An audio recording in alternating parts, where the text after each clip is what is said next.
Hi, good afternoon. Good afternoon. All right, everyone, we're going to get started with our first afternoon session on ground-based observatories. I'm Hannah. I was asked to chair this session. We're going to go ahead and get started with Sergio, who's going to talk about observational facilities at CASLEO. And Sergio, just a heads up, it's a 20-minute slot, and that does include questions, so try to save some time at the end as well. But I'll go ahead and hand it over to you. Okay, thank you very much. Well, good afternoon, everybody. I wish to thank the organizers for this opportunity to tell you about our modest observatory in Argentina. CASLEO stands for AEON Situ Astronomical Complex. It is the national observatory in Argentina, and it functions through an agreement between our national agency, CONICET, and 3 universities. It was inaugurated in 1986. We are 39 years old, and its governance is held by a board of representatives. I'm sorry to interrupt you, but we are no longer seeing your slides. If you could share those, please. Okay. Let me see what happened.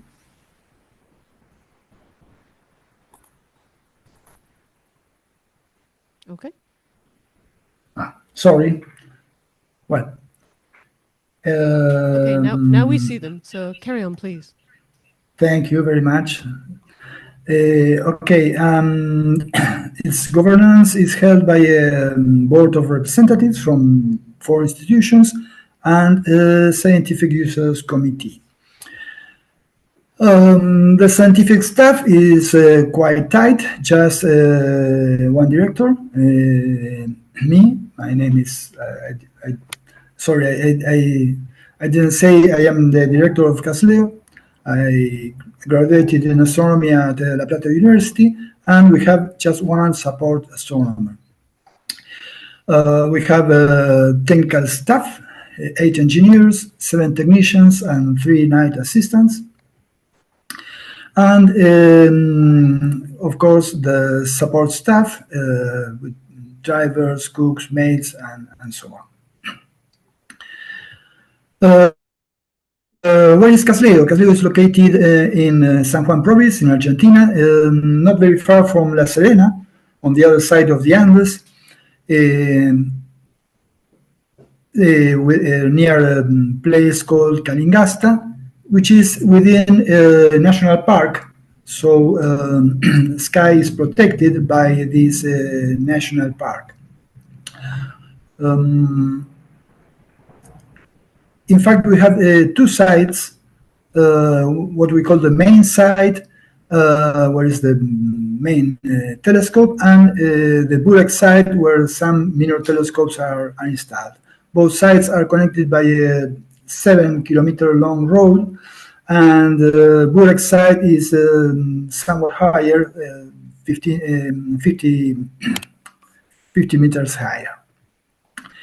This is an aerial view of both sites, the main site on upper left and the Burek site at the lower right.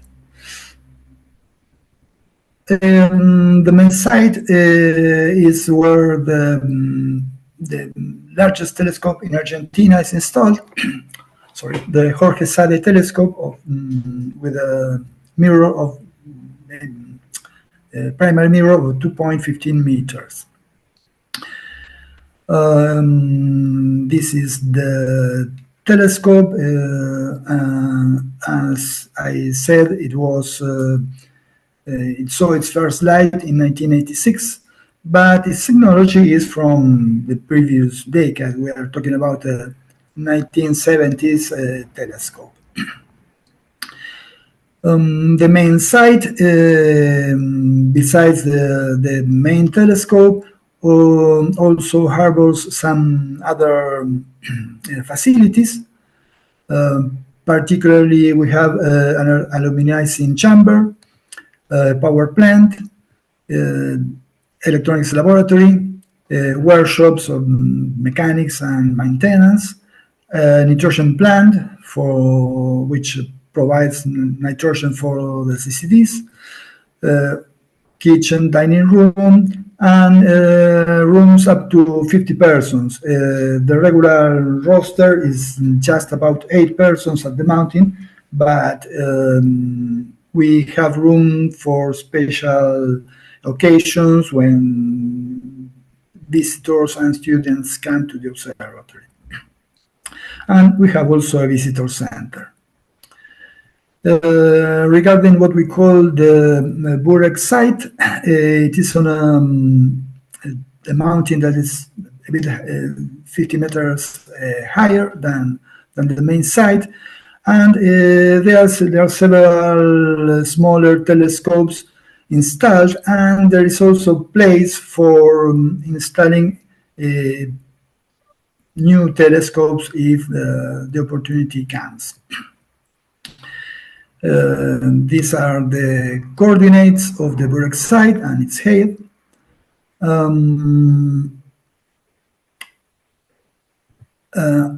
Where we have presently 3 telescopes that operate through agreements with institutions from other countries. I will return to these telescopes later.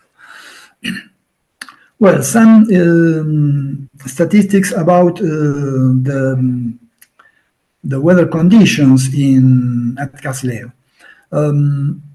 It's a site with quite a large percent of clear time and clear nights. Above 70% of clear nights. This is a study from several years ago, but conditions have not changed significantly.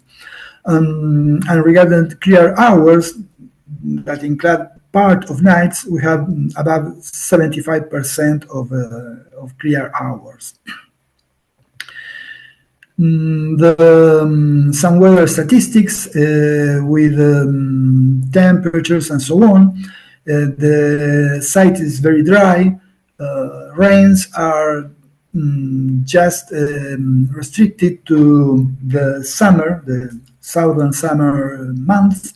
That is to say, from December to March. It hardly ever rains in winter, and there is also very little snow. Regarding the darkness of the sky, CASLEO is quite a dark site. However, like many other sites, we are now threatened by light pollution. We are working with authorities of the province and so on to protect, to strengthen the protection of the sky, to preserve its darkness. This is an all sky view of the observatory where some nearby locations are indicated, and we see that there is some growing contamination from San Juan. Nevertheless, sky is fairly dark. The SQM, the sky quality meter data, show that we usually have in moonless nights above 21 magnitudes per square second. Regarding seeing, we have a dim instrument at the Burek site. These are statistics from 3 years, and you can see that seeing is not really excellent, but it can be fairly good with a median of 1.5 arcseconds and a certain amount of nights below 1 arcsecond full width.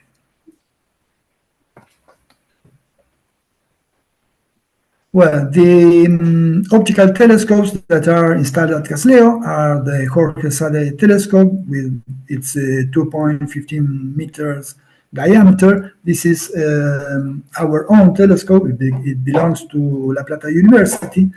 And there are smaller telescopes belonging to other institutions. The Helen Sawyer Hogg 60 centimeters telescope, which belongs to the University of Toronto, but is fully operated by CASLEO.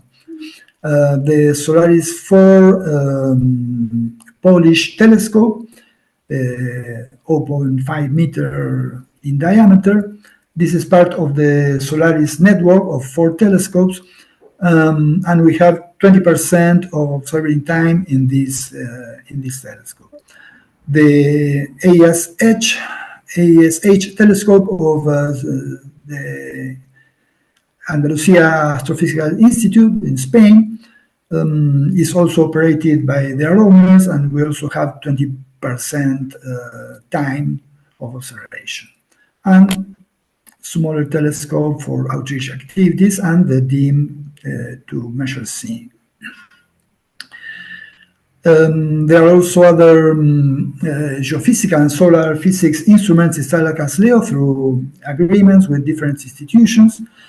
The Solar Submillimeter Telescope belongs to Mackenzie University in Brazil, and several other smaller instruments. The instrumentation also includes air glow photometers and all sky photometers and interferometers, and several geophysical instruments.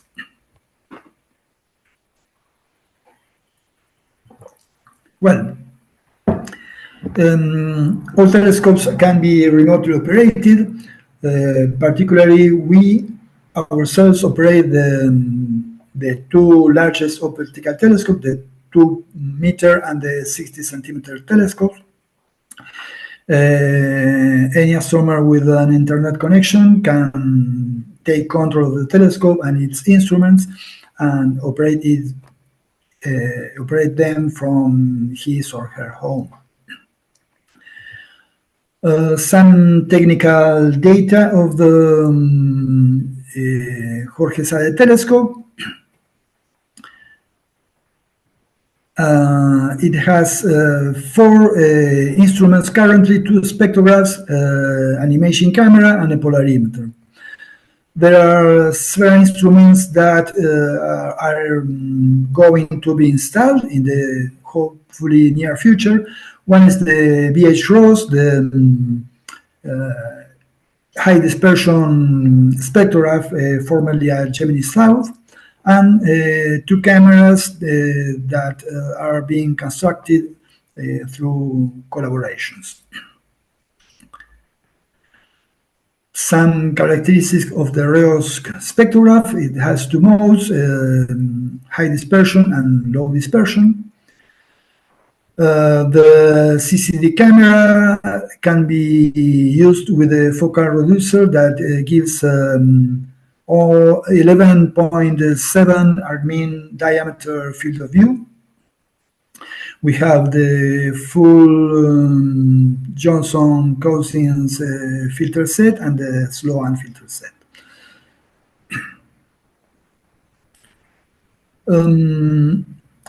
The telescope has 2 foci. One, in the Cassegrain focus, we have the spectrographs and the polarimeter, and the imaging camera is always installed at the Nasmyth focus, so we can change rather easily between both instruments during the night. The location of the imaging camera at the Nasmyth focus. As said, we have also a polarimeter with a rather small field of view, 1.5 arcminutes.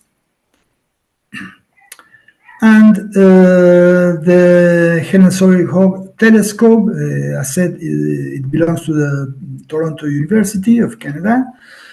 It's a 60-centimeter telescope, and it is equipped with an imaging camera.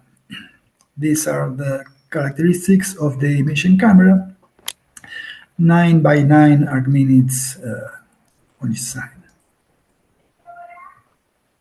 Well, regarding operations, there are regular calls and director discretionary time calls for proposals. We can observe in 3 different modes: visitor, remote, or service. And we have 4 different types of proposals. The classic proposal, where the astronomer takes control of the telescope. Long-term observational projects involving quite long, let's say more than 30 nights spread along different semesters. We have the possibility to apply to target of opportunity proposals, and what we call the free telescope time proposals that trigger when the telescope is not busy.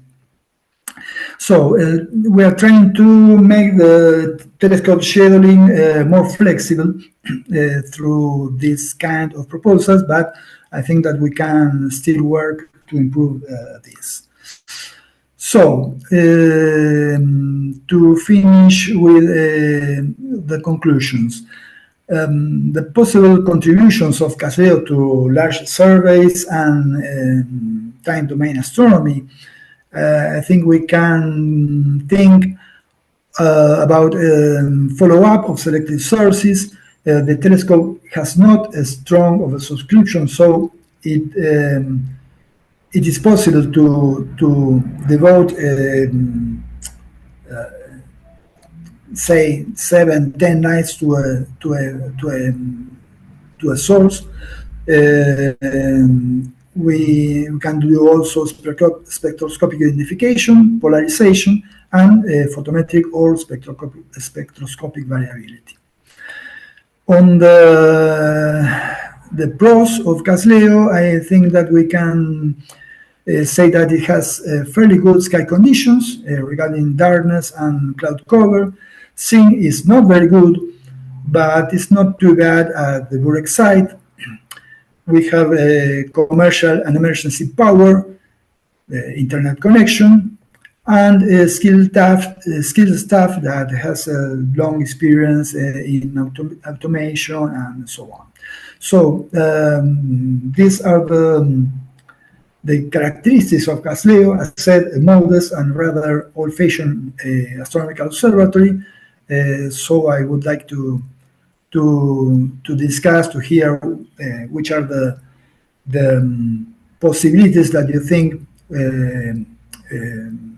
it may have in contributing to the time domain astronomy.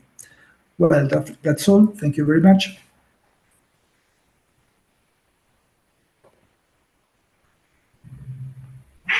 Thank you so much, Sergio. That was a great presentation. I myself am working in La Serena on the other side of the Andes, and so it's pretty cool to see the facility that's just right next door. It's beautiful. So before we move on to our next talk, does anyone have any questions for Sergio or comments on some of the points he made about collaborating with the wider community? Here in front, we have Rachel. Which mic should we use? Hi, Sergio. Thank you for that beautiful summary of the observatory. I was wondering if you could speak to who the community that have access to the telescope time. In particular, it's really well placed for Rubin follow-up. Yes, the telescope is open to all the Argentine community, not only the 3 universities and CONICET, but any astronomer from Argentina, but it is also open to foreign astronomers. In fact, we usually don't have proposals from foreign astronomers, except those that imply a collaboration with Argentine astronomers. But in principle, it is open to the whole astronomical community. Thank you. Do we have any other questions from the room in here? comments? All right, how about online? Does anyone have any questions or comments for Sergio? No? All right. Well, thank you so much, Sergio. Appreciate it. Thank you very much. All right. So it looks like we have Grant Tremblay on standby here. Hello, welcome. I see you on the screen here. I don't know if you'll come up on the big screen, but so Grant also has a 20-minute slot, including questions, and he's going to be talking about potential for SVA facilities in AEON. So I think we have your screen up here now. So go ahead and take it away, Grant. Cool. Thanks, friends. Can you hear me?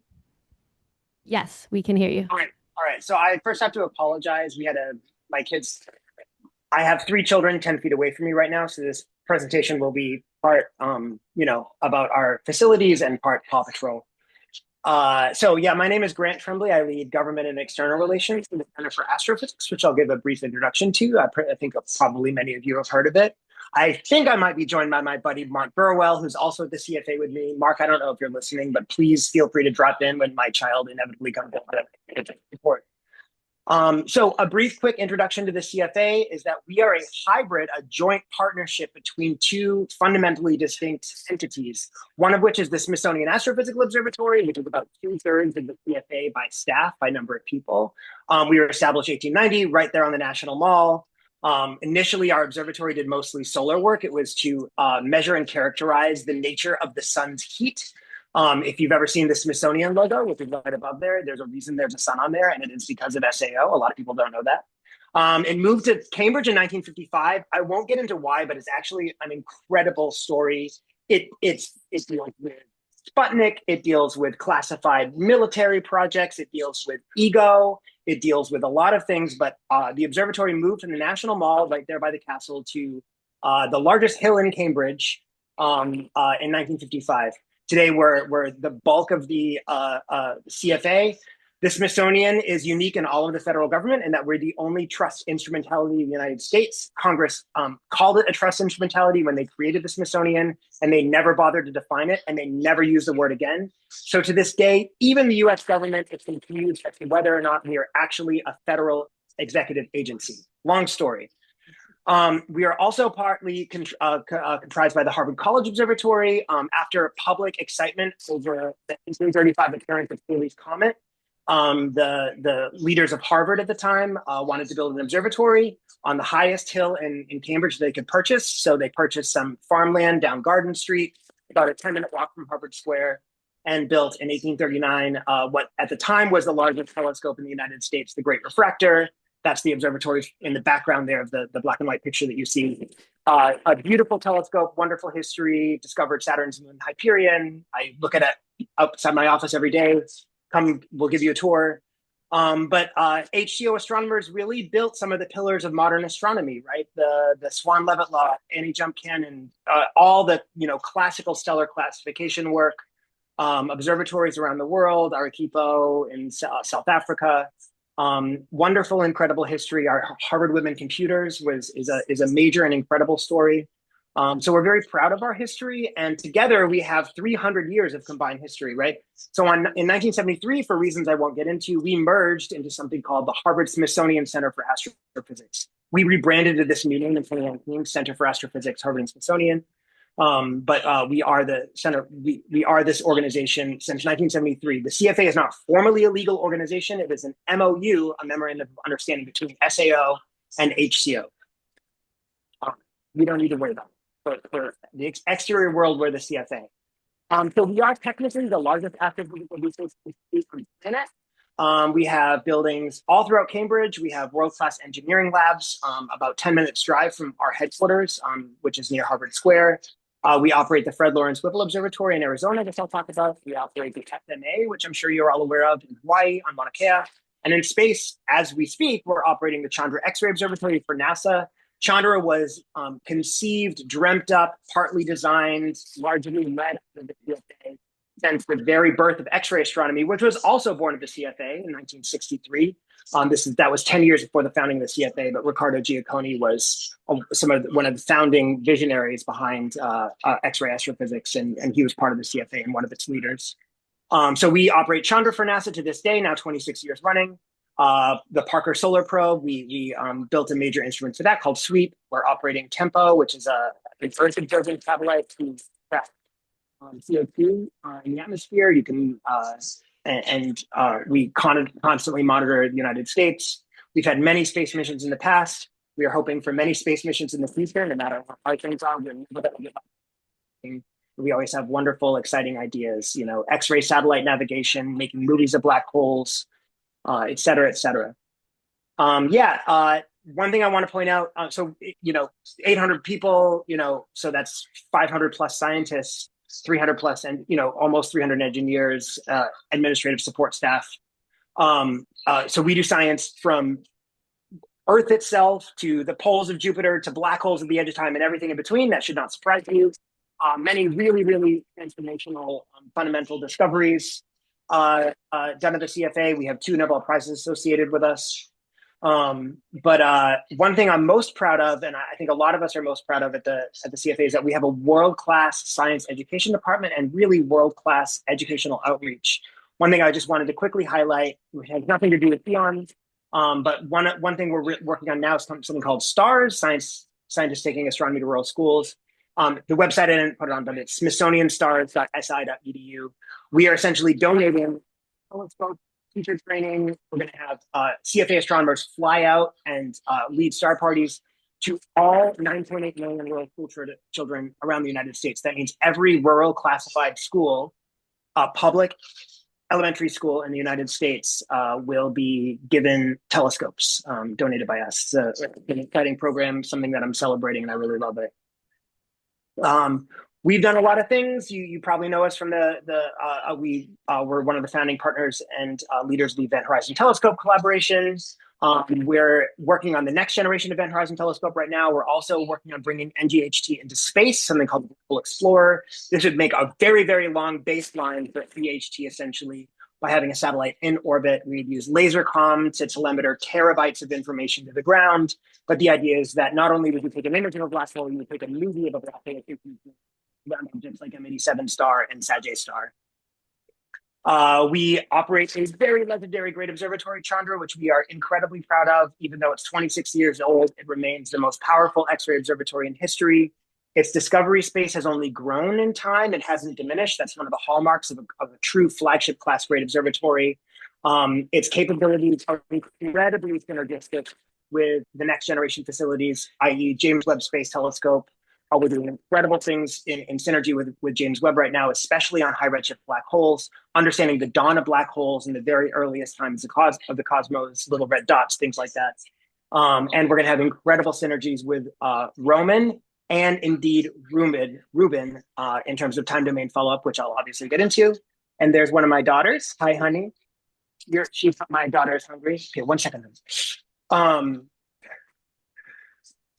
Okay. And we are working on a lot of missions. One of which is called the Lynx X-ray Observatory. Of course, this didn't quite win the decadal, but it is part of the Great Observatory's mission and technology maturation program. And we are being a kind of independent community leader in keeping this dream alive of a next generation X-ray Great Observatory. In the day that NASA could afford it, it's not today. But we are not letting this dream go. We are working on it every single day. We are getting millions of dollars of private funding to help us lead this effort, especially as we look forward to the next decadal, i.e. Astro 2030 and beyond. We are one of the founding partners in the Giant Magellan Telescope collaboration. Of course, we're very supportive of the entire US ELT program. We're very excited. We're rooting for our friends at TMT. But we are a major, major partner. Giant Magellan Telescope, we're building 2 of its first flight instruments, one of which is GCLEF, which would be a large Earth finder. And we're incredibly excited about USELT. There's a lot to say about USELT right now. There's a lot of nervousness, but there's a lot of energy, and nobody is giving up. And there is, and these 2 observatories are moving into final design phase right now. A new partner coming in, exciting things to announce. So stay tuned on that. A lot of people don't realize that we operate the Minor Planet Center, and when people hear the word Minor Planet Center, they don't really know how important it is. I think maybe a branding issue, which is partly our fault, we're calling it Minor Planet Center. But it really is a keystone in national and global planetary defense and space situational awareness efforts, right? So we calculate orbit ephemerides for essentially any object in the solar system, from new moons of Saturn to near-Earth objects, asteroids, outer belt asteroids, main belt asteroids, everything in between, including human-made satellites, which is kind of SAO's heritage. I can get into it, but we collaborated with the Air Force in the days just after Sputnik on a project called Project Space Track, tracking all these brand new human-made satellites that were coming up over the years, since the launch of Sputnik. And as part of that tradition, we're continuing that efforts in the sense of space situational awareness and planetary. We are doing a lot of projects. We have a major big strategic plan that's actually going to come out this fall. It'll be publicly released. We'll have a little big splash about it. I can't name all the projects we're working on, Bex being one of them, Lynx. The Via Milky Way project is something that's going to go on MMT at the Whipple Observatory. And it's going to make an incredible map of our home galaxy, the Milky Way. Viaproject.org, highly recommend you look into it. We're building the spectrograph right now with a lot of private support. Very exciting. I just want to highlight, we have world-class engineers at our Cambridge Discovery Park labs. They build instrumentation from ground to space, brilliant engineering teams. We want to partner with you on literally anything. Always come talk to us. Send an email to me. I lead our external relations. Reach out to our director, Lisa Cooley. Always happy to talk to you. And we have just founded this brand new and very large and well-funded Astro AI Center. So we're doing very, very cutting edge work on obviously LLMs in our new world of LLMs, which is maddening and exciting and terrifying all at the same time. But there's a lot of very, very exciting applications, obviously, to astronomy, a lot of discovery space to be opened up. astroai.cfa.harvard.edu is our website. I should have put it on there, but it's a really big initiative. Our place. Also, Astro AI would plug into our interest in time domain efforts, which I will talk about briefly now, right? So we're very proud of our heritage at the CFA in terms of our history, right? And look, we didn't invent time domain astronomy. I mean, my God, there are Babylonian tablets talking about the arrival of Halley's Comet, right? From thousands of years ago. So we didn't invent time domain astronomy, but I think no one could argue that we are indeed one of the birthplaces of time domain astronomy. HCO initiated the most ambitious long-term sky monitoring efforts in history at the time, covering a century. And obviously, things like the Swan-Leavitt law, which ultimately enabled, which is one of the arguably greatest discoveries in astronomical history, enables, the Hubble flow, understanding what galaxies were. This is the Cepheid period luminosity relationship. That is very much time domain astronomy. That was born right in house, right about 30 feet from my office, and we're very, very proud of it. That's part of our heritage. That is to say, the CFA, as a strategic interest, wants to be a major contributor and partner in our new golden age of time domain astrophysics. That's a massive golden egg that's about to be cracked open by LSST and Rubin. And its first light, of course, Roman. Euclid's going to be awesome. So we're really, really excited. All that is to say, and this is where I'm going to get a little bit vague, because we haven't fully worked this out. We're in constant touch with Rachel, but we want for some of the CSA's facilities to partner with AEON and essentially implement an AEON mode in our facilities, right? This is going to take a lot of coding, a lot of work. I guess at the primitive level, an AEON mode for one of our observatories could be, a user in their Jupyter notebook submits a Rubin transient follow-up request, and it literally sends an email to one of our operators, something like that. But we can imagine much more sophisticated coding. I think Griffin might be in the audience, and I think he coded up, essentially an AEON mode for MMT. So this capability also partly exists. So we're working on this. But long story short, we want to dedicate potentially a significant majority of SMA time, and I don't want to Mark is one of our SMA leaders. I don't know if Mark, while you're listening, feel free to pipe up at any time. But it is possible that we could think of an AEON mode for SMA. One of the really special things about SMA is that unlike ALMA, unlike PDBI, unlike any single-ish observatory, the SMA is one of the only submillimeter interferometers in the world that could, in principle, be on a transient trigger within literal minutes trigger happening, i.e. we get a one of the brokered alerts from Rubin, and within 10 minutes, SMA could be on the source, right? And I probably don't need to argue to this audience why very rapid sub-millimeter photometric data points and even spectroscopy, and yes, imaging down to 0.3 arcsecond angular resolution in some cases would be very, very, very interesting in classifying, these up to 10 million alerts per night that Rubin might be delivering. So some exciting opportunities here that we're working on actively as we speak. We also want to bring our Whipple Observatory facilities into an EON mode. So this is the flagship facility. There is, of course, the MMT. It used to be called the multiple mirror telescope because it actually had multiple mirrors. It became a monolith, 20 years ago. But it is a 6.5 meter observatory. I think there are 16 instruments aboard. We have a possible instrumentation suite. I think that's almost 16 instruments. So everything you'd imagine from multi-object and high resolution shell spectrographs, AO, wide field imagers. We have near diffraction limited imaging at a 6.5 meter optical observatory, very flexible. And like I said, a very nascent potential EON mode is already capable at MMT. And then beyond the MMT, we have 1.2 meter and 1.5 meter observatories that currently mostly do test follow-up. So this is exoplanet transients and radial velocity curves, but we also constantly monitoring things like blazars and changing look quasars and things like that.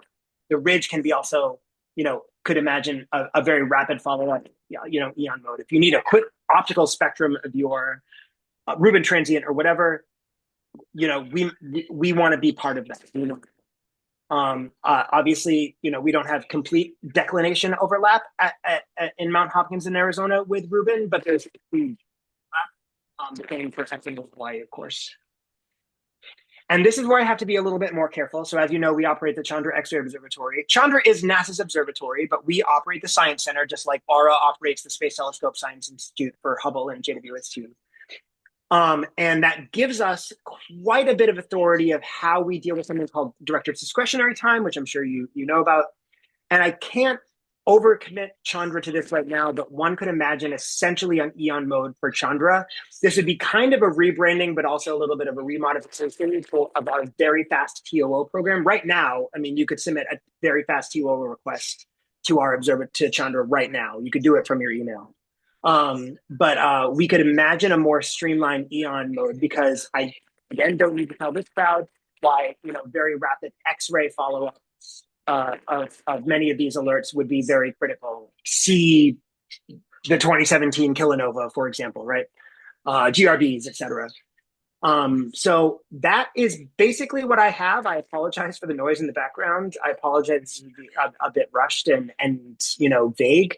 But we just wanted to let you know that the CFA is very, very interested and essentially committed to partnering with EON to a moderate to even a very significant level. We want to try to pilot some of this stuff kind of when LSFP at Rubin is really, really coming online. So that's kind of what, mid this coming spring, maybe this summer is a more realistic target.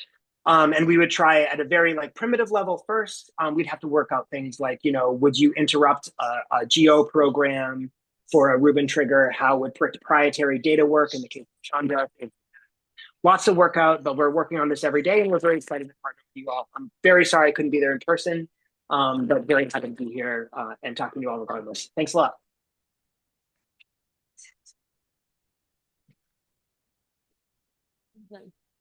Thank you so much, Grant.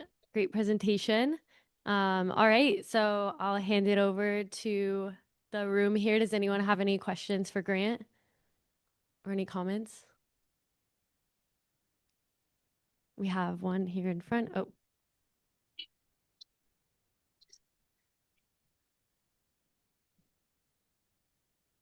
Hi, Grant. This is Griffin. Hey, Griffin. I am curious. Thanks for the shout out. What do you mean when you say you want MMT to be part of EON? Because it's already like a Q-only observatory. You can already submit things through an API. So in that sense, from my perspective, it's works the way I want it to. But so what else are you looking for exactly? Well, and you coded that up, right? Not only so no. But, okay, I know. But you were a major here. You're a legend today, Griffin. Please come back. No. So yes, like you said, this technically already exists for MMT. Part of this is taking all of Whipple. So that would actually, I didn't mention it, but also potentially include Veritas, which is our gamma ray observatory, but also the Ridge observatories, and also kind of making this a more formal thing, which would include, by the way, branding and making people, the community, aware that there's a full-blown EON mode for this. But yes, this capability already technically exists in MMT. That's why it's a little bit more seamless for MMT, because you've already done a ton of that work. But yes, you're exactly right. This capability exists. It does not exist for SMA. That's a significantly more work. Mark, I don't want to put you on the spot to speak up, but that's going to take software engineers and things to think about. But Mark, did you want to say something? Well, I talked a little bit about this yesterday, but we are definitely moving away from kind of very simple. You email a coordinate and we approve it or not, and then somebody has to write a script and they don't know what they're doing, to something that is actually fairly automated. We are more interested in learning about how that we could implement the API or an API that allows us to work more in the sort of ecosystem that you guys are talking about, to allow for a more simple interface for a user who doesn't know very much to be able to trigger on something. But I think we're also moving the array. I think we have a proposal to allocate up to 1/3 of the time for a very large time domain program that would be run with a PI and a group of co-Is, a very formalized system, and then yet another third for specific follow-up by individual PIs for SMA time. So we are headed towards a lot of time domain at the SMA, because we feel we can be flexible, we can react pretty quickly, and I think as a smaller observatory, we're able to kind of more quickly pivot to new things. Thanks, Mark, and thanks, Griffin. Nice. Anyone online have any other questions before we move on? All right. Thank you so much, Grant. Thanks all.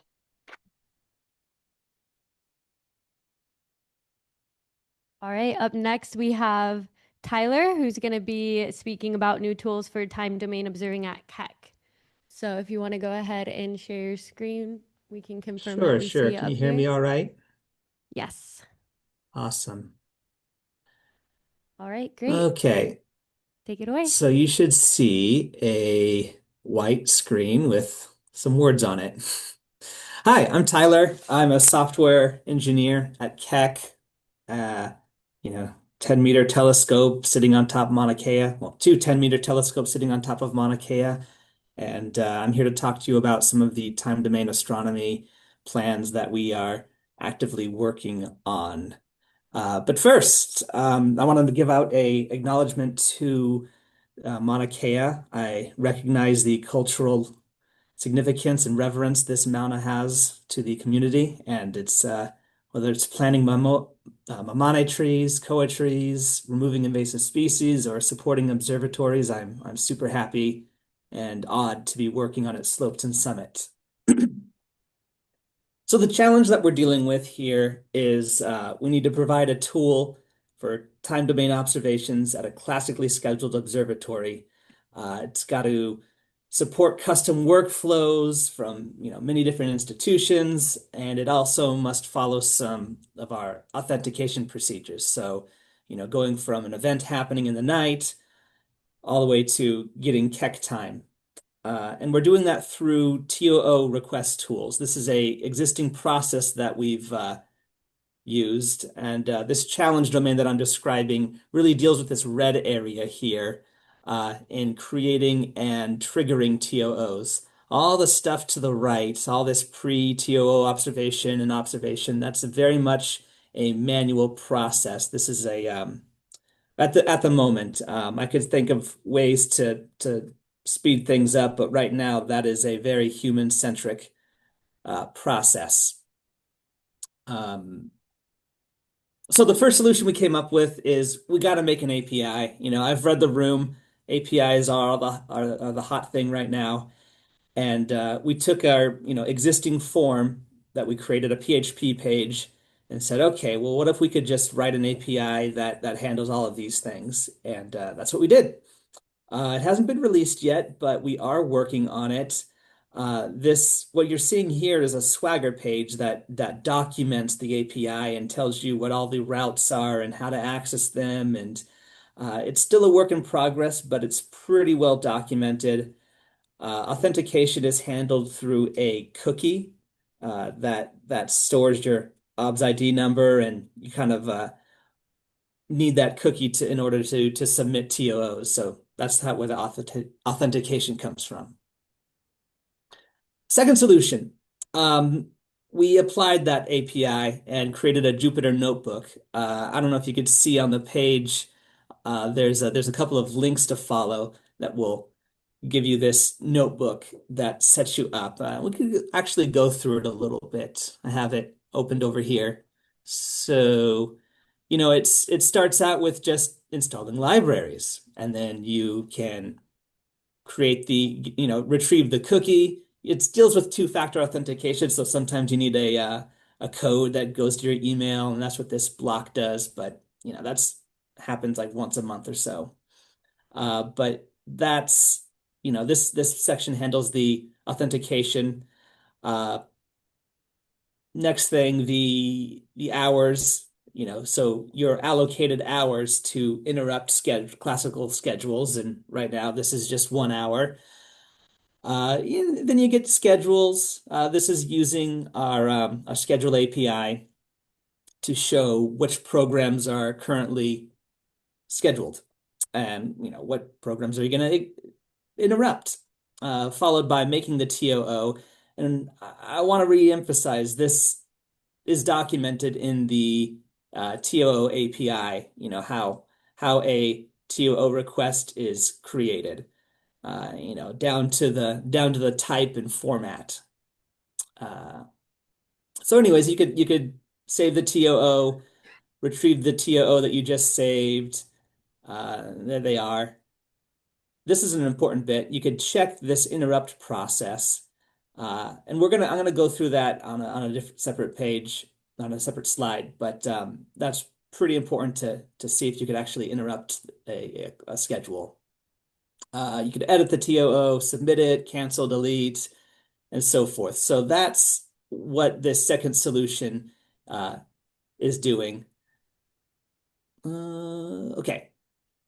Third solution, yeah, I wrote a React web form. I'm eating my own dog food in a sense, where I took this API and wrote a UI around it, and this sort of guides you through and helps you out a lot more than just kind of throwing you to the wolves with the API documentation and notebooks. So this is a little more helpful, and we could go through the workflow.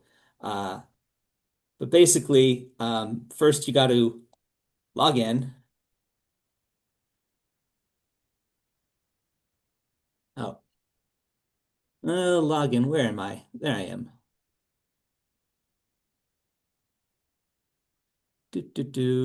And there's the page. First thing you do is log in. You're gonna select your program ID, the TOO allocated time.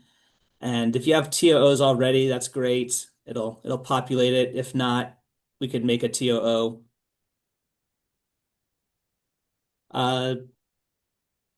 So right now we're seeing K1 is shut down for peer repair. K2, El Badri, KCWI has a full night. That's looking good. You could probably interrupt it. So I'm going to say that this is an institutional erupt. That's the instrument. I don't know why. Oh, here we go. These are the instruments that I can use, and I see on this readiness chart table that NIRES is TOO ready. So that's the instrument I'm going to use. Write down the program you're going to interrupt. C334 is pretty flexible. I'm gonna do it at HQ because I live on Hawaii. Hooray! This is a test. And observing time. This is in UT time, so 11:48. Sure. I'm going to create that TOO. I'm going to validate it. And this tells me that I can, in fact, interrupt this TOO.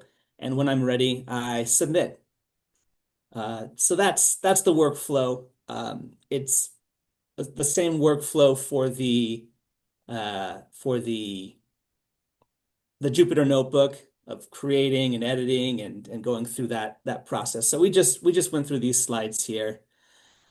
So yeah, we're about to release this API soonish. I think it's ready, and we're going to provide a Jupyter notebook and this React app as well, and that should help out this automating this or semi-automating this process right here, and maybe setting us up to automate things in the future.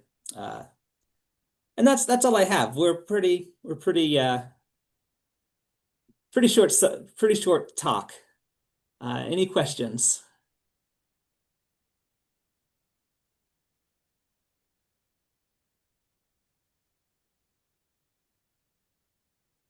Hello? Great. Thank Hi. you so much. That was really cool. I guess looking to the room first, does anyone have any questions about the tools he presented? You have something here? I have something too. I'll go after. Yeah, hi, this is Griffin Hosanzada again from UCSD. Hi, Griffin. This is super awesome, obviously.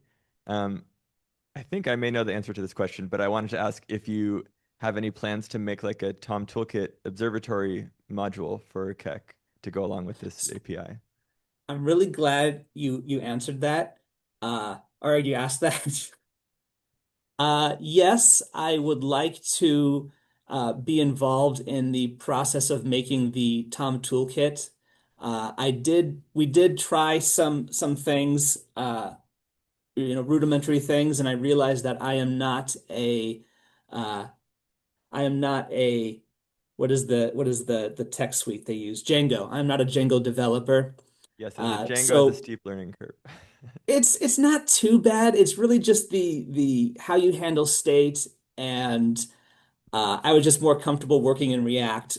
And so what I tried to do is have the React app be would use this Tom toolkit to create targets. Kind of it serves the front end. And I encountered some speed bumps, but then I realized that I could just do things on using Keck, and it handles the authentication for you, and we could serve the front end ourselves, and that could help our normal TOO users, not the with this form. And so yes, we could have this front end be served by a Tom, but the type of all of the bells and whistles that I wanted to have and include for the UX and UI design, I couldn't do openly on Django. So if I can pick up on that point, this is Rachel Street. Tyler, thanks for your talk. Hi, Rachel. I think it makes most sense, since this is a kind of a brand new capability, that you actually build a module for AEON lib, which we heard about yesterday. And that is just a pure Python module. And then we will plug that into the Tom Toolkit. That's a refactor our team can take care of. But then any user can then use it who speaks Python. And that's one of the reasons for AEON lib, because it's a lower barrier to entry for a lot of community developers. So I suggest we hook you up with Austin Reba, who presented that yesterday. I think that's a great way forward. But if I can take the prerogative of having control of the microphone, I wanted to ask if you've considered also partnering with the Heroic project that was mentioned yesterday. Certainly, I can't deny. That would be really cool. Reach out to me, or I could get their information, or vice versa, and we could talk more. I agree that this is Hannah again, the chair. I agree that that sounds like a really good idea for Heroic. I myself have a question too, just since we have a little bit of extra time, since you finished a little early. I'm interested myself a bit in understanding more how this interfaces with your operational side. So I'm not familiar with how Keck normally operates during the night. So I guess I have a few questions. Do you operate in a queue format? And if so, okay, I'll let you answer that first. Oh, so yeah, we do not. This is a classical scheduled observatory. We are dipping our toe in with some community cadence projects that operate in a queue-like structure, but those are very instrument dependent right now. It's only KPF, one of our instruments, the Keck Planet Finder. But we are building the infrastructure that is more queue-like for certain circumstances. So this would be an observing mode that I would imagine Got it. us eventually using. Go ahead. Yeah. No, I was just going to say it sounds potentially like a solution. There would be something similar to what we have implemented at SOAR and Blanco here at Noir Lab. So there could be a conversation there to kind of explore what those options are for you guys to have a queue format. So then I guess the follow-up question is, say someone triggers a TOO, sends you that information, how are you guys receiving and then translating that into an actual observation execution on your side? Is someone looking at that information and then manually transferring that to a GUI and then executing via operator during the night? If that comes through, how do you guys receive and translate that data to execution? From what I understand, a whole flurry of emails are shot out, and people are notified. The chief scientists could sometimes get involved and work magic that normally would not happen. This happened for the asteroid like a month ago, where we had to, no, really, we want to watch this. We want to interrupt this. And so it's very human centered. Yeah. The staff astronomer who's supporting the instrument that night is probably, the first to know, and sends out notifications and reaches out to people and sees who's going to actually do the observing. So the observer actually has to submitting the TO or on that team has to show up, and here are the keys to the telescope. You have 1 hour. And is the idea that the data that's delivered to you via that TO submission, is everything encapsulated right there, basically the data snippet that you get for you guys to be able to have all the parameters you need to execute with the instrument? Yeah. There is some config information that you can add via API that tells you, how to but that is, we're getting in the weeds at that point. Really what we need to know is, what time do you want to interrupt this? What instrument do you want to use? And we hope you know what you're doing with the target and it being visible and all that, because we're not doing that checking at this for this process. Yeah. Well, I'll let you go now. The reason this is really interesting to me is it sounds like operationally you guys are exactly where we were at with SOAR and Blanco prior to the collaboration with LCO and creating our solution to be able to operate in queue mode, receive that observation, but then directly translate that into an execution without needing the human intervention part. And so tomorrow, Cesar Briceño, the director of SOAR and the PI for us, for AEON, and myself are going to be talking about that technical solution to how we bridged that gap. And it sounds incredibly relevant here. So there could be some more collaboration there that I know we'd probably be really interested in. Yeah, absolutely. And I've been blown away by the presentations at this conference so far. So I'm very, very excited about attending that talk. Cool. All right, I'll relent the microphone if anyone else has any comments before we move on. All right, then I'm going to put Jon Nation on the spot. Thank you so much. Again, great talk. Thank you. Yeah. All right, so now we have Jon Nation from LCO coming up to talk about the OCS. Thank you, Rachel, for getting my presentation on the screen, because that would have been a challenge as well. And thanks for having me here. My name is Jon Nation. I'm a software engineer at Las Cumbres Observatory, and I'm going to be talking about our observatory control system, which is an open source project with a whole bunch of different libraries and applications that are meant for managing users, proposals, requests, scheduling, and archival data and retrieval for an observatory. So here's an overview of my talk. I'm going to go over some background information about the project, two of the key data structures used in the project, a few of the important applications that the OCS provides, and then try to do about half the time on demos of it live. So starting out with some motivation of why we did this project.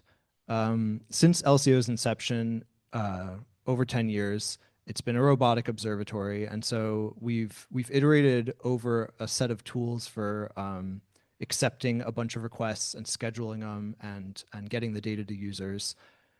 2 or 3 versions of all these different tools, and then we thought, okay, if we keep expanding them to support a wider range of instruments and things like that, and if we just expand them a bit more to make them even more generic, more configurable, open source them, and provide documentation, then this might be useful for other observatories, especially smaller observatories that might not have the time or a budget to be able to develop solutions like this for Q observing. It supports all these different aspects of an observatory: the user account management, proposal management, request and observations, lifecycle, scheduling, and archive data and retrieval. So just like a little terminology here, this project is the observatory control system. There's also a telescope control system, a TCS, which is kind of what I would call the software that usually runs on site at a telescope. It's the things that control the telescope itself, control the interface with instrument drivers to take images, interface with the hardware to actually move motors, open and close things, slew the telescope, stuff like that. On the other hand, the observatory control system, what I'm talking about here, does not need to run on site. It can run in the cloud, it can run anywhere, and it manages a lot of these higher level tasks for an observatory. So that little picture on the right kind of shows like the chain from scientists down to the telescope itself.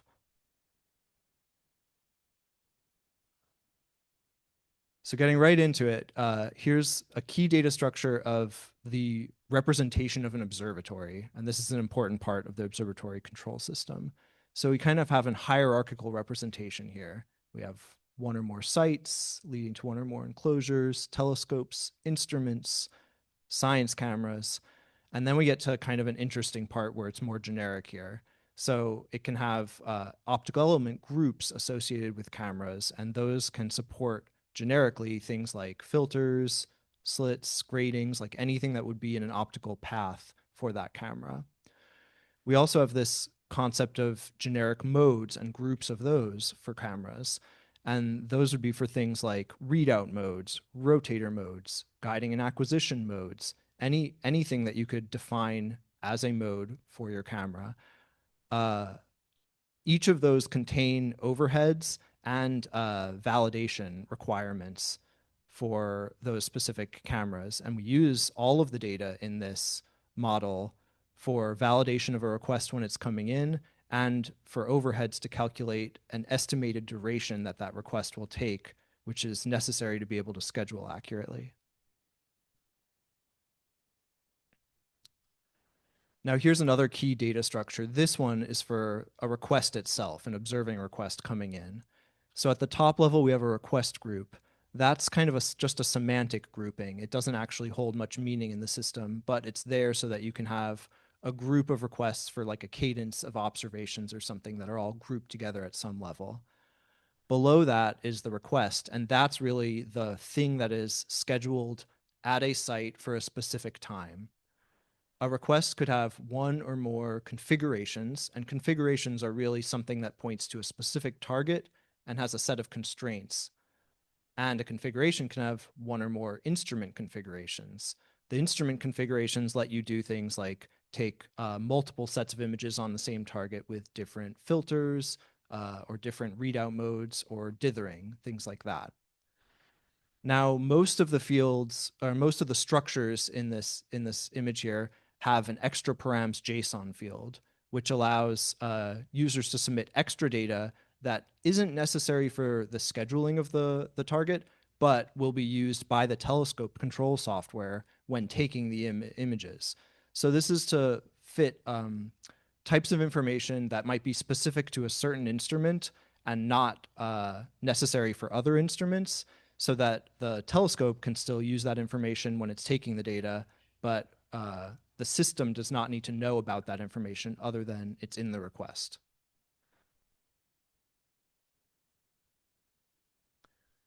So getting into the applications for the OCS, there's two core applications, which are the ones in white on that image there, the observation portal and the configuration database. And then there's a whole bunch of optional components that you could use, or you could interface with your existing components at an observatory. All the applications and libraries are basically written in Python. Django is the backend used for any database application. All applications have a REST API, and with basically full coverage of what they can do through that API. And then for the user-facing applications, we have separate Vue.js front ends and a component library to build front ends as well. So yeah, getting right into the applications here. First, we have the configuration database. And so that first data structure I showed of the observatory configuration, that is what is stored in this database. So it has the observatory state, the instrument modes, configuration, overheads, and all of this is used to be able to validate incoming requests and their visibility and calculate their apparent durations, their expected durations. Next, we have the observation portal, and this is really the main application of the observatory control system. This handles user accounts and login, and it also acts as an authentication server for all the other OCS applications to talk to and get permissions and things like that. It also stores proposals, manages proposals, and stores proposal applications and has ways for reviewing those applications and turning them into proposals in the system. And it also has requests. So requests that users submit, which then can be scheduled into observations and have data taken associated with them. So next we have one of the optional components, a downtime database. This one's really straightforward. It stores periods of downtime, as the name might suggest, for either a telescope or an instrument. Now, why you want to represent downtime is because if you have periods of downtime defined, then you'll have less time wasted when scheduling, because you can schedule observations right up to the start of a downtime period and continue right at the end of a downtime period. So this is less important if your downtime is spanning multiple days, but if your downtime is 1 or 2 hours in the middle of the night because a field trip is going to be there at the telescope or something like that, then this becomes much more useful.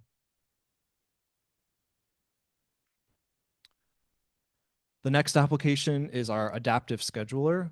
It uses a mixed integer programming solver, which optimizes based on the effective priority of observations across the scheduling horizon, which for LCO would be 7 days out, but really it's customizable how far out you schedule. It uses OR Toolkit, which is a Google library, which supports multiple commercial and free solvers. LCO uses a commercial solver, Gurobi, but the free solvers work quite well, especially if you only have a single telescope or a small number of telescopes compared. LCO has tens of telescopes being scheduled against each other, so that's where the commercial solver helps out a bit. What its purpose does is it takes a set of input requests, runs a bunch of filters on them, runs them through the solver, and then comes out with an output schedule and then puts that output scheduled observations into our observation portal for the site software, the telescope control software to then read from and execute. It supports three main types of requests. Rapid response ones are ones that should happen as soon as possible and will preempt running things. So those are like TOOs, the things that have to happen right away. Time critical is kind of this in-between where it's really important it happens. It doesn't have to happen right away. It's scheduled for the future, but it's really important that it happens. So it effectively just has much higher priority than a normal request. So it's just competing against other time critical requests. And this is meant for stuff that's really important or stuff you want to synchronize with other observing facilities. So you really want it to happen at that time. And then we just have normal queue scheduled observations. Now the scheduler is set up so it only executes and reruns and changes the scheduler when changes in the inputs are detected. So that's either new requests coming into the system or the status of current requests changing, maybe one fails so it has to rerun, or the status of the telescopes themselves changing. So maybe a telescope gets bad weather or something, so you have to pull everything off of that schedule and put it somewhere else. Okay, the last application I want to talk about here is the Science Archive. So this, again, is just a back-end database application as well as a separate front end. What it does is it stores headers and metadata for any types of data products. I think at LCO we support several different types like PDFs, tarballs, FITS files, but the code is generic so it can support any types of files as long as you're supplying the metadata that's the searchable information from it. The application itself is storing all that metadata to make it really easily searchable for your products, but the data products themselves are stored in a separate location that's configurable as well, including at LCO, we use Amazon's S3. You can also use the local file system with the OCS or MinIO, which is a free S3 clone that you run locally as well.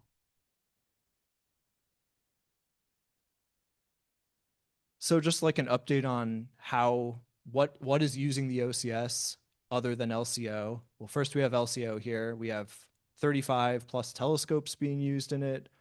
Looks like over 11,000 user accounts now, over 3,000 proposals, millions of requests, and 54 million data products in our archive currently that's being served up. We also have, through AEON mode, we have multiple SOAR instruments that are supported, and just this month, Blanco New Firm is now supported in there as well. There's also a few other institutions that are using the OCS currently. We have Monet, who's been using it basically, I think, since before it was even a project of the OCS. SAAO, as you heard yesterday, is using it on some of their 1 meter, 1.9 meter telescopes, and some other organizations.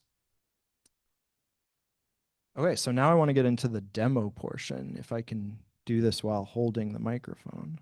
Switch hands. Okay, so I'll kind of do this in reverse order. Starting here in our observation portal, let me log in real quick.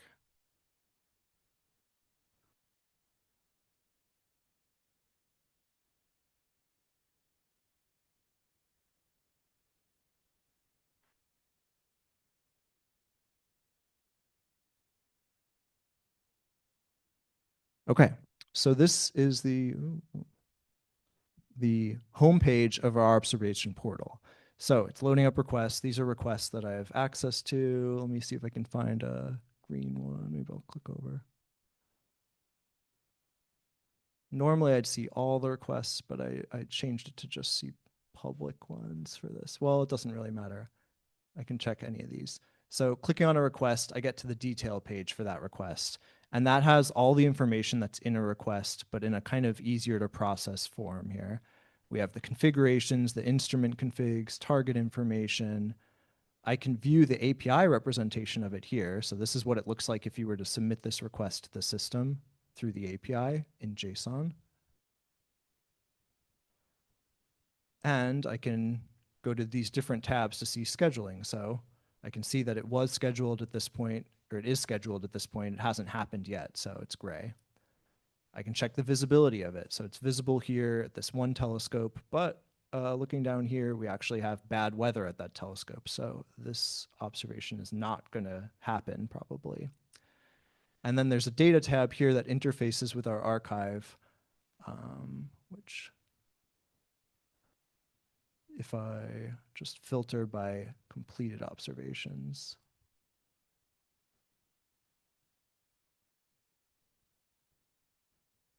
Did I do it? Oh, exclude state, Include completed, that's what I want.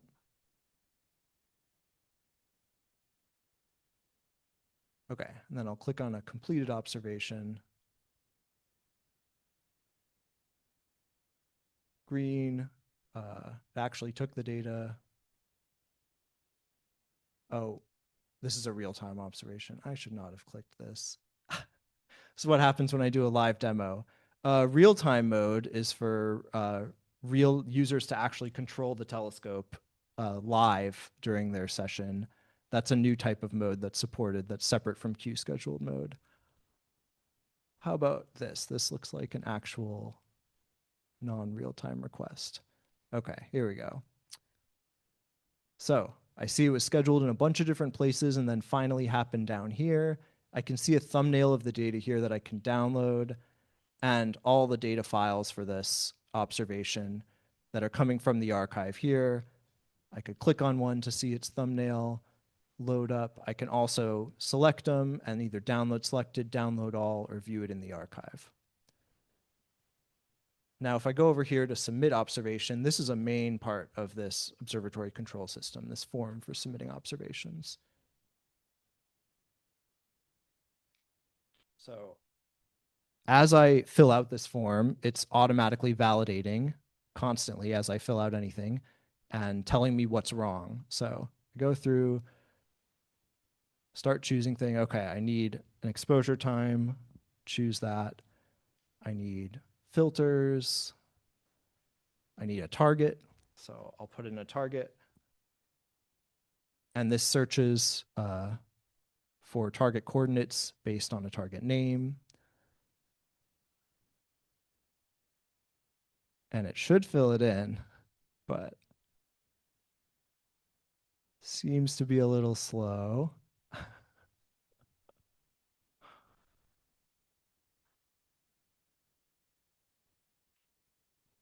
Try that again.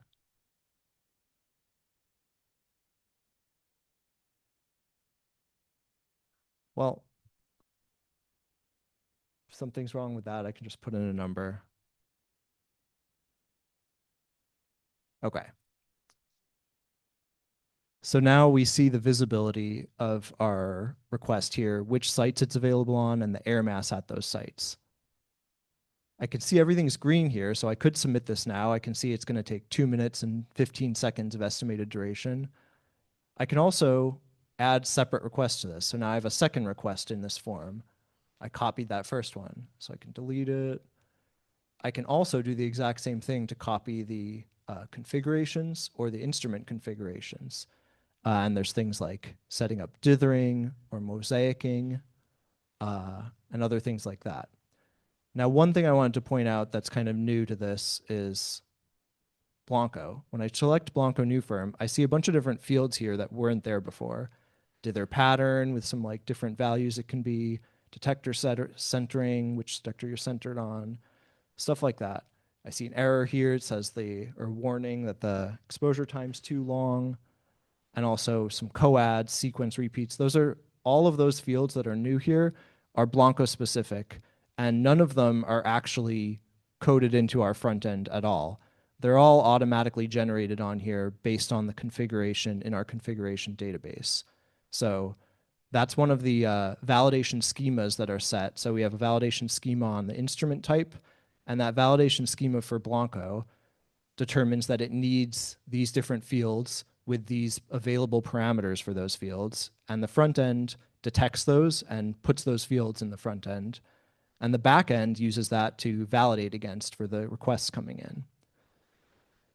So all the requests going through here are actually just submitting this API to the back end. And so you can download this and put it into your script and just communicate directly with the backend and not even need to use this front end at all. So then when we're happy, we can either submit it or save a draft of this, and then you can load drafts later on to rebuild from there. We also have a section of proposals. So if I go to my proposals, I can see a proposal. I can see the time used in the proposal during all previous semesters it's had time, the total number of requests. This is a photometric standard, so it's had over 55,000 requests under this proposal. I can view those requests. I can view their data. I can also go to submit a proposal. So right now we have 2 open calls for proposals, and all of this is configurable inside of the OCS and the observation portal. We have 2 open calls. I can go to apply for one. I can fill this out and upload PDFs with my justification. And then when that gets approved, they can then convert that into an active proposal in the system, and I can submit data using that. So that's the observation portal. We also have the science archive here. If it loads. Okay. So this just shows all the data that a user can see. You can filter by date range and a whole bunch of other fields, target location, the instrument, things like that. You can expand any of these, see a thumbnail, view the header information for that, see related calibration frames. You can also select a whole bunch and then download them as a group, and either download them as a zip file of a bunch of compressed things. You could just get the catalogs, get a script to download them. And you can also just access the archive through the API and then get a link to download each image back and download them that way programmatically through code.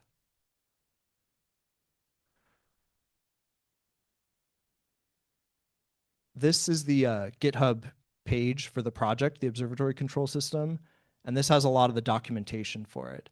It kind of goes into detail, for way more detail than I went into, on each of the applications and what they do. It also has a lot of information about deployment, both local deployment and deployment in the cloud with Kubernetes, and initial setup for your configuration database and observation portal that you'd want to do when you first set up the first time you're starting out using it. Then it has a section on a bunch of custom integrations. So integrating your own scheduler, integrating with your existing telescope control system, which you need kind of an integration layer there to translate between the two. If I click on that, you can see here's kind of like the expected calls that are expected to be made back and forth between the observation portal and a telescope control system. Then we have also information on getting your data into the science archive, different fields that are needed, headers and stuff like that, and information on submitting calibrations directly into the system. And those would be things that you want to observe on that are outside of the scheduled observing window, so before the start of night or after the end of night. And then the last thing here is just the GitHub project page for the Observatory Control System. So we have, I think, 21 repos in here right now. And just, they have all the projects, but one thing I want to bring attention to is this OCS example project. This has some instructions and then just a Docker compose file. And if you run this locally on your machine, it should bring up every OCS example application with some pre-populated demo data filled in. So you can see that front end with some different requests in it. You can see some fake images in the archive taken from those requests, and just play around with the system that way.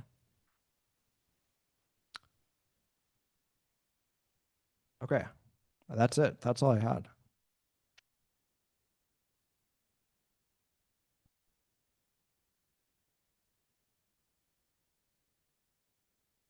Well, as someone at Solar and Blanco who utilizes this a lot, it's really cool to see it in a little bit more detail, but it's a really awesome project that you guys have built. So thanks for kind of breaking it down. All right, so we have a lot of hands in the audience. I saw your hand up first. Oh, thank you. Yes. John, brilliant demonstration. And I can comment that the Docker Compose works quite well. I got it loading on my laptop. It's awesome. This is a complicated. What are you using for the stack for the UI?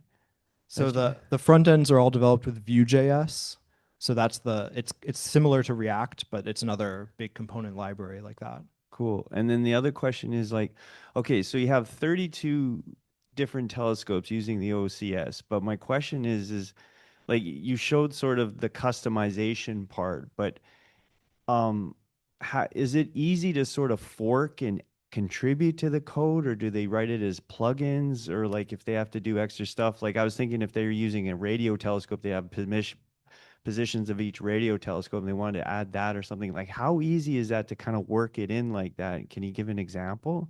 Yeah, so the observation portal itself has been designed to be easily extendable. So you're not actually supposed to run just the base observation portal project. You're supposed to run a project where that is a component of your project. And then there's through settings, there's a whole bunch of different integration points where you can just write your own serializer method for a certain thing to return different data, or you can write your own method to calculate durations differently or something like that, and then just point to that method in your configuration. So you don't actually have to mess with the base observation portal, but you can still get custom logic into your implementation of it. Understood. And then do they sometimes fork that and recontribute to the open source project? No one has done that yet, but I'd be happy if someone did. Yeah. Cool. Hi, thanks. Nice talk. I apologize if I missed it, but I didn't see any data quality checks once you have done the observations. Do you have those for the seeing and cloud cover, transparency? Yeah. So there's not really a loop on data quality checks. Like if the data comes back in, if we collect the data, but it turns out that it's bad data, and then we process it and it's bad, then, oh, you want to say something, Curtis? Okay, I was just going to say the user will see that and then they can get their time back, but they won't, there's nothing automatic that will say, okay, the data we took is bad. Okay. But that being said, we do have quality checks that say, did we fail to take the data, or did we not quite take all the data? Is it enough that is acceptable to make it complete or not? And then we could either reject it and reschedule it before we finish it. But once we finished it, yeah. Okay, thank you. Curtis, did you want to say anything about it? No, just that a lot of the data quality monitoring comes out of the pipeline, which is then run in addition, like in a separate process than this, and then it's all stored. We do data quality checks, both manually and automatically, but we don't typically re-hook those back into the user's kind of stuff to say like refund time automatically or anything. Yeah. Yes. Yeah, so I think that's something that we would want to do eventually. In the ideal world, we want to have that feedback loop in so that we check the quality and then redo the observation if it was bad quality. But yeah. Thanks. I'm wondering about how generalizable the observatory control system is for different kinds of telescopes. So say I had 5 telescopes that I wanted to control using your software, but they happen to be, say, 600 kilometers up in space. Is that something that you could do? Or is it really just kind of hard-coded towards this ground-based? So I think there would be some challenges for space. I don't think they'll be insurmountable. Radio, that's probably insurmountable, but space, I think we could probably figure out the solutions to, but there probably is a few points in there that it expects ground-based telescopes. Okay. So, but do you think that the kind of leap towards because we might be entering a future where the next LCO could be space-based, right? Yeah. So I'm wondering, like, I think astronomy has a tendency in software to reinvent the wheel a lot, and I'm thinking, yeah, the next step is actually to take what you've done here and to kind of try to broaden it out a bit. Yeah, I'm just waiting for one of Curtis's proposals on CubeSats to get approved, and then I can start developing that. And then is it a comment on what we're discussing, or should I go to Cesar? Okay. I'll get to you in a second, Cesar. I'm going to go to Curtis. So yeah, that's exactly what we're planning to do. I think the biggest thing that would need to be updated is the visibility calculations. So I mean, right now we think in terms of air mass mostly, whereas it's just, you know, like visibilities. And beyond that, everything else is pretty much plug and play. All right, Cesar, I saw you had your hand up. You want to unmute and ask your question? Yeah, hi everybody. Great talk, John. No, it's just to reiterate what John said that, I mean, yeah, I mean, we do handle the reimbursements of time for our users manually. I mean, John is aware of that. I mean, sometimes, like at SOAR, sometimes, you know, we get errors or we mess up on observation or, you know, we simply have an equipment malfunction.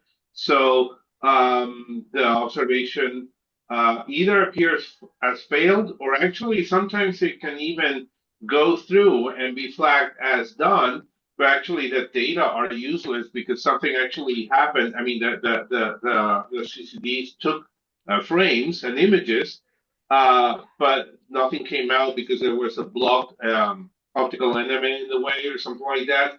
Those cases, if we notice, we request LCO to reimburse the time right away, and we notify the users. Sometimes it has been the user coming back to us saying, "Hey, there's something wrong with the data," and in that case, we say we talk to LCO and get them to reimburse the time to the program. Yeah, and the system does time accounting based on the time you have on instruments in your proposal and the time you use in your observations. And there are like tools for reimbursing time for an observation and things like that. All right, anyone else have any questions or comments about the OCS? Oh.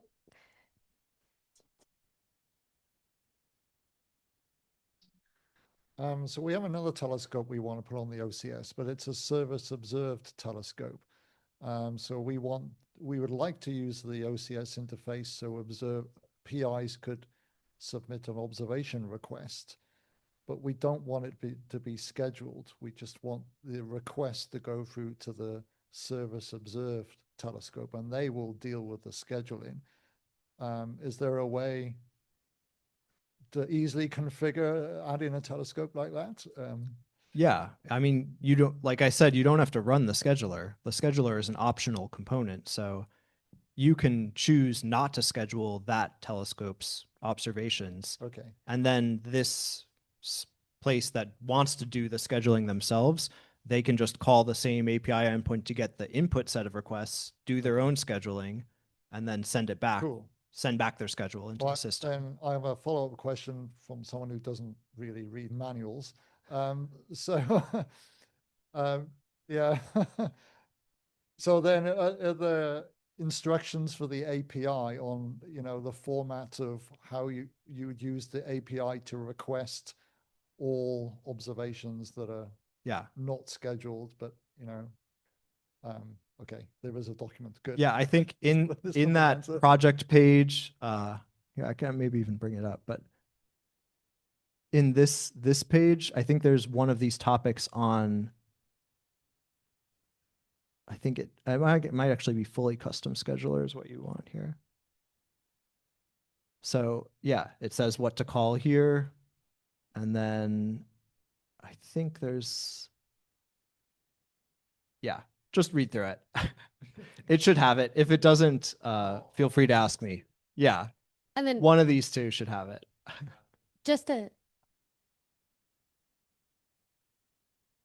I was just going to speak on that actually, just to speak to that as an observatory who utilizes the OCS, not all the modules, but various parts of it. In our case, at Soar now Blanco, we're in production now as of this semester. We utilize the OCS to receive request submissions, manage those, and then we do utilize the scheduler when we're in AEON mode, if it's an AEON night and we operate in the queue format, which we're going to speak about tomorrow. We do use their scheduler to then receive the order in which we're going to execute those requests. But we could opt out of using the scheduler and instead just receive the requests. So it's very modular in that sense. Is that what you basically wanted me to say, Curtis, or did you have any follow-up? Oh, yeah. So just to put that into the mic. So again, tomorrow we're going to talk about it a little bit more. It's highly automated, but we still have an operator in the loop who's there monitoring the queue, making sure that what's being executed makes sense, looking at the data on the screen to make sure that what's coming out makes sense, being able to respond and give feedback and telemetry to the scheduler to adapt as well.